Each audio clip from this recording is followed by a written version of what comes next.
Well, as I was editing that last video, I saw the news that Ruth Bader Ginsburg passed, one of our Supreme Court justices.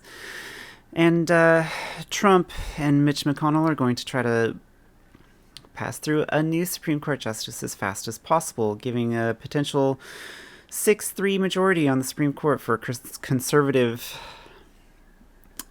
justices for potentially the next forever.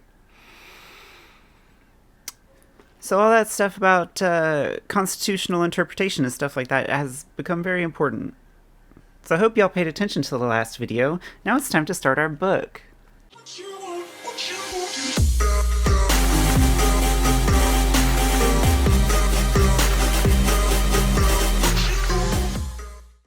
So I'm just kind of going to be going through chapter 1, pointing out the things that I think are important.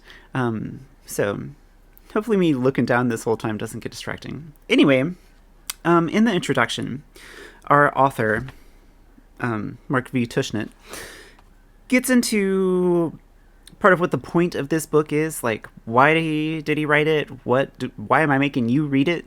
And so there's a lot of stuff about what a litigation strategy even means, why it's important, how it's a social process, the practice of public interest law in general. So that's something I definitely want you to be paying attention to as you read and as you go through this, is what does it mean, litigation as a social process involving more than just courtrooms? And like resource mobilization, what's meant by that, institutional reform, litigation, yeah, all that good stuff. I do like that on page XIII, I guess that's 13, but like the introduction, there's this paragraph where dude just lays out the course of the book. This paragraph, right? This one right there. Don't pay attention to how badly I need to fix my manicure. It's not that bad. It's not that bad. I did red and black for Halloween. Y'all don't care. So yeah, if you are not sure like what the chapter you're reading is about, or the organization of the book, go ahead and check this page and look at what it's about. Yes. So yeah, I do really like the line at the very end, where he says, ending this story in 1954 would impose a false closure on a process that continued for many years thereafter. How many years, Mark V. Tushnet? Well, it turns out 50, at least. And ongoing. Wait, no, that would just bring it to 2000. Oh my god, 70 years. Forever. It's not over yet. Ah, shit, I just spoiled the whole book. Anyway, chapter 1 starts off. NAACP was founded in 1909 by a biracial group desiring to counter an increase in white violence against blacks throughout the country. When was this written? Was it still okay to just say blacks instead of black people?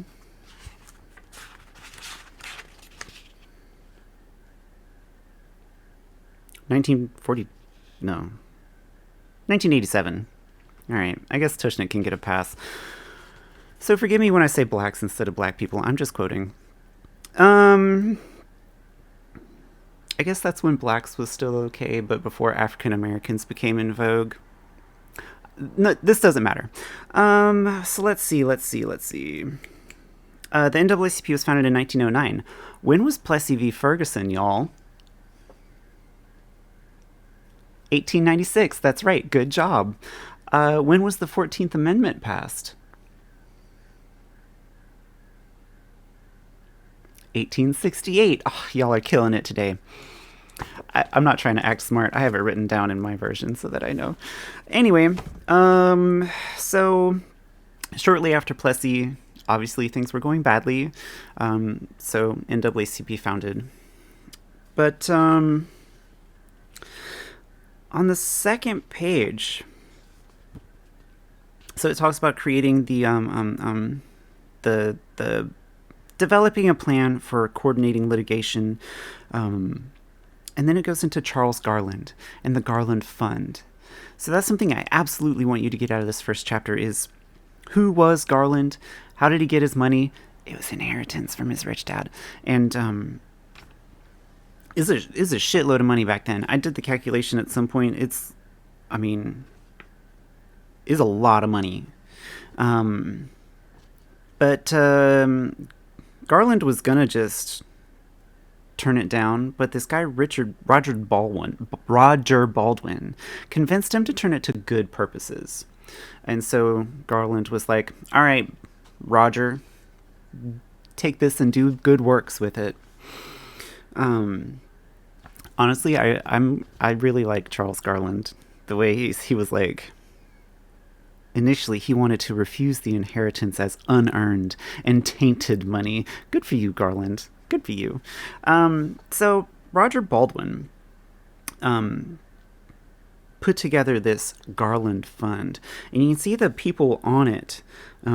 Its focus was left wing, but not rigidly sectarian. We got a liberal professor of English at the University of Chicago, this guy who's an anti militarist who had been a socialist candidate for Congress, a prominent Jewish liberal, a labor organizer who joined the Communist Party shortly after it was founded in 1921.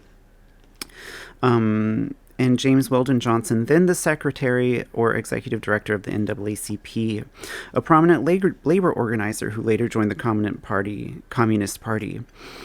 The fund's first donation went to provide food for striking miners. So very much a labor focus, very much a leftist approach. It's a bunch of commies and socialists and Labor Party people.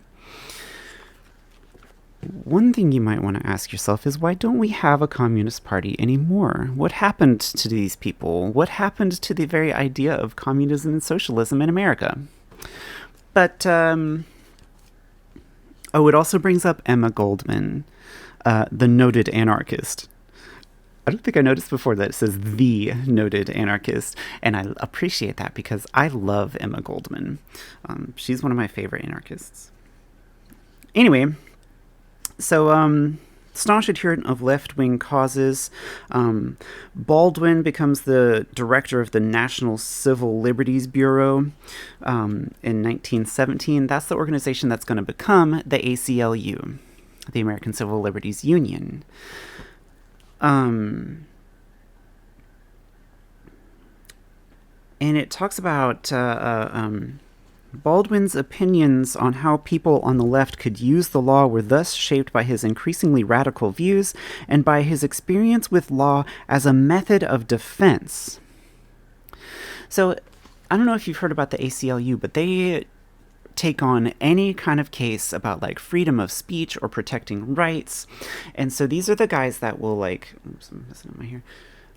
These are the guys that will go to bat for like education causes, make sure that like employment is not all fucky on racial and gender lines, but at the same time they'll like defend the Nazis' right to march with their flags in public. And this is kind of what Baldwin was talking, and I mean Baldwin started this organization, so what he's talking about here is that like we have to zealously defend the right to free speech, even for people who are saying the worst possible shit, because we do not want governmental power to be brought in to stop us from speaking. Like, we don't want to get locked up for saying our communist Labor Party stuff, so we have to do everything we can to make sure the precedent is there in law that people get to say what they want. Now, that becomes kind of interesting when we start to think about how, like, Martin Luther King Jr. didn't actually get murdered like during the Million Man March. Some have suggested he didn't get murdered until he started talking about socialism and how great it is. Same with Malcolm X, actually. I'm not trying to turn this into a conspiracy video about assassinating powerful black leaders, and absolutely it had a lot to do with being powerful black leaders, but something to consider. And then, well, I'll answer the question I asked earlier. The whole Red Scare, the whole McCarthyism era, that turned communism into a bad word, into a dirty word, where people were legit getting blacklisted and arrested for being communists, just for stating, just for talking about it, for daring to criticize capitalism. So that's interesting. But oh, here we go. On page 4, Baldwin explained, I champion civil liberty as the best of the nonviolent means of building the power on which workers' rule must be based. For Baldwin, then, the law was to be used instrumentally and defensively. Yeah. Baldwin's attraction to the instrumental and defensive uses of law and his concern about the disempowering consequences of affirmative uses of law affected the Garland Fund's responses to requests from the NAACP for financial assistance. But I also want you to ask yourself, why would all these communists want to be helping the NAACP and the black causes? What is it about the labor movement that was like, we've got to end this racial bullshit with the former slaves, now second-class citizens? Why was there this alliance here? Let's see.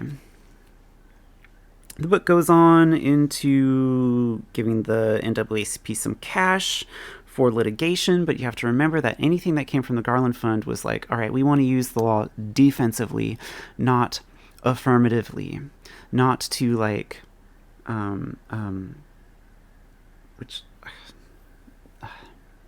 not to come down hard with the power of the government, but just to make sure that we don't get stopped. What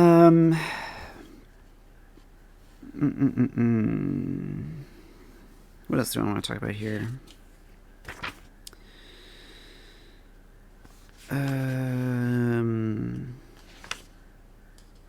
Definitely Du Bois. So some of that money went to The Crisis, which, if you're not aware, was the NAACP's like journal, magazine, their newsletter, which had as its editor W.E.B. Du Bois. Now, here already we're seeing a kind of split in the NAACP and in these activist groups, because let's see.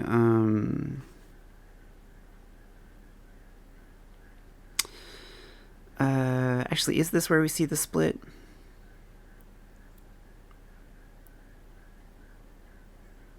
Oh, no, this isn't the split I was talking about. But I like this part on page 6 where Du Bois is talking about how important education is.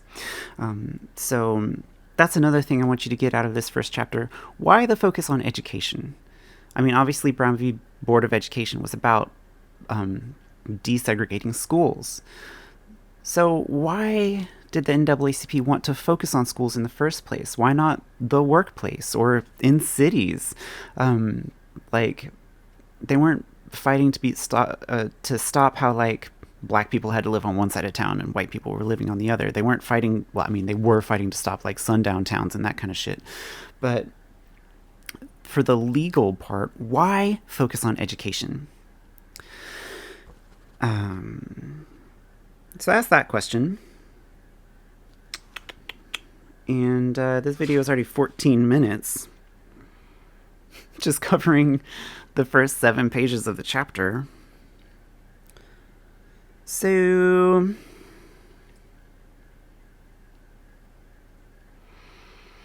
I also want you to pay particular attention to the choice to pursue litigation. And what is the controversy around Du Bois within the NAACP. Yeah. Yeah, I'll just leave that as a question this time. Oh, I did it backwards. My hair was looking so good this whole time, and now it's fucked up. Oh well. Good time to stop. So, let's call this one here. And what was it that Du Bois was pushing for? And it does talk about this in chapter 1 on the next couple of pages. And how did that infighting, come up? Also, for the rest of the chapter, pay attention to the ideas of economic instrumentalism and autonomous legalism. That's on page 11. What do those two terms mean, and how are they used? So, the chapter continues quite a bit, so I'll probably finish that in another video. So yeah, go ahead and read chapter 1, and go ahead and read chapter 2 while you're at it. And we will talk about that some more later. Bye.